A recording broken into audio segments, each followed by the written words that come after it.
Hello students, as you know our revision of SPL Unit 1 is going on.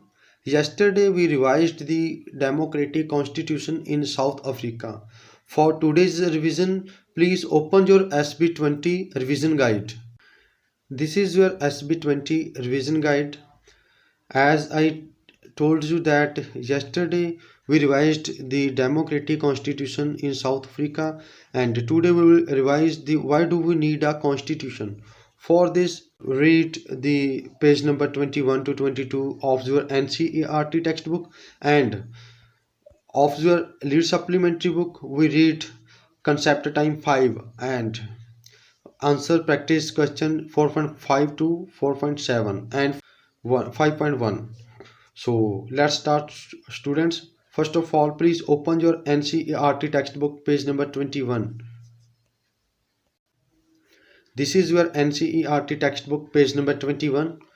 Why do we need a constitution? हमें constitution की क्यों need है, इसके लिए इसे रीड करते हैं. देखिए, the South African example is a good way to understand why we do need a constitution and what do constitution do. जो साउथ अफ्रीकन की हमने यस्टरडे एग्जांपल देखी थी, वो एक गुड वे है टू अंडरस्टैंड करने के लिए कि हमें कॉन्स्टिट्यूशन की क्यों ज़रूरत है और कॉन्स्टिट्यूशन क्या करता है.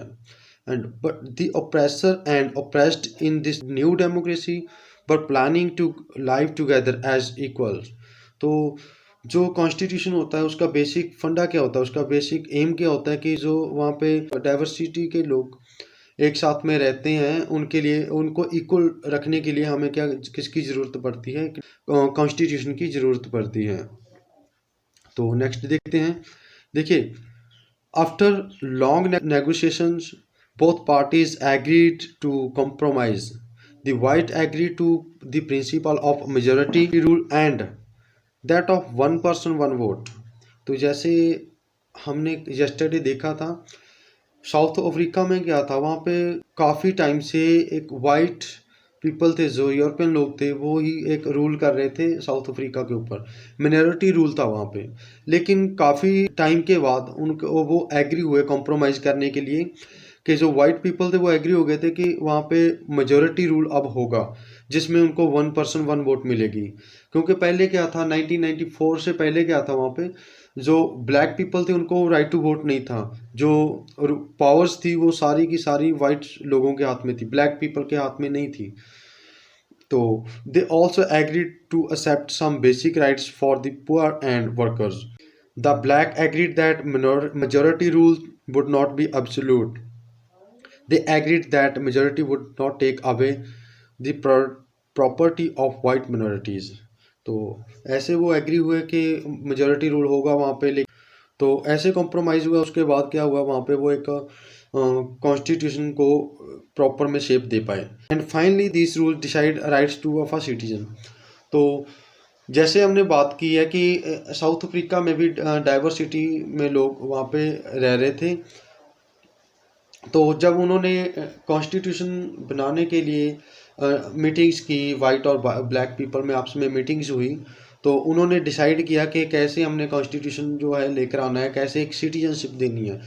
तो मतलब उनकी कास्टेज उन पर उठकर उन्होंने एक सिटीजन के ऊपर बात की. तो constitution making is not a unique to South Africa. Every country has diverse group of people. Their relationship may not have been bad as they between white and black in South Africa. But all over the world, people have different opinion and different interests. Whether democratic or not, most countries in the world need to have these basic rules. This applies not just to government. Any association need to have its constitution. It could be a club in your area, in corporation and society, or a political party. They all need a constitution. Thus, the constitution of a country is a set of written rules that are accepted by all living together in a country.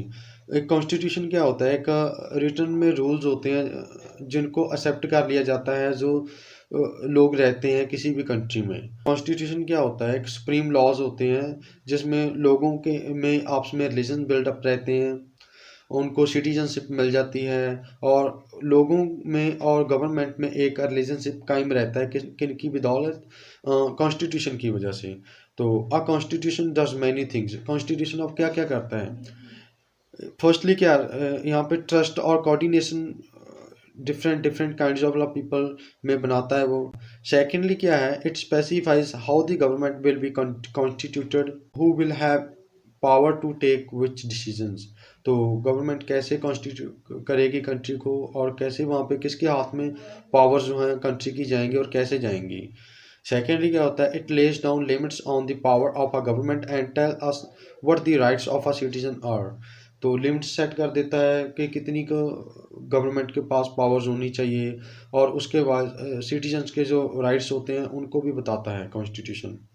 And fourth में क्या है? It express the aspiration of the people about creating a good society.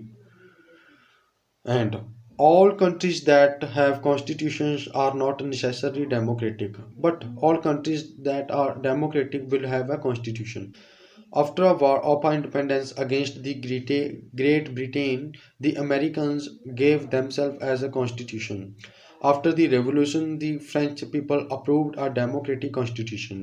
Since then, it has become the practice in all democratic to have a written constitution. तो इसीलिए बेटा हमें एक constitution की ज़रूरत पड़ती है।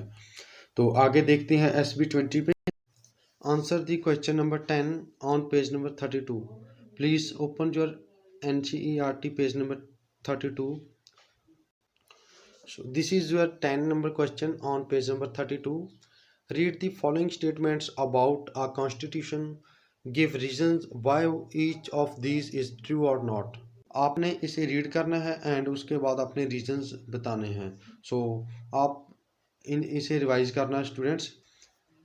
अब नेक्स्ट बेटा आपने read concept time 5 of your lead school supplementary book and answer the practice question 4.5 to 4.7 and 5.1।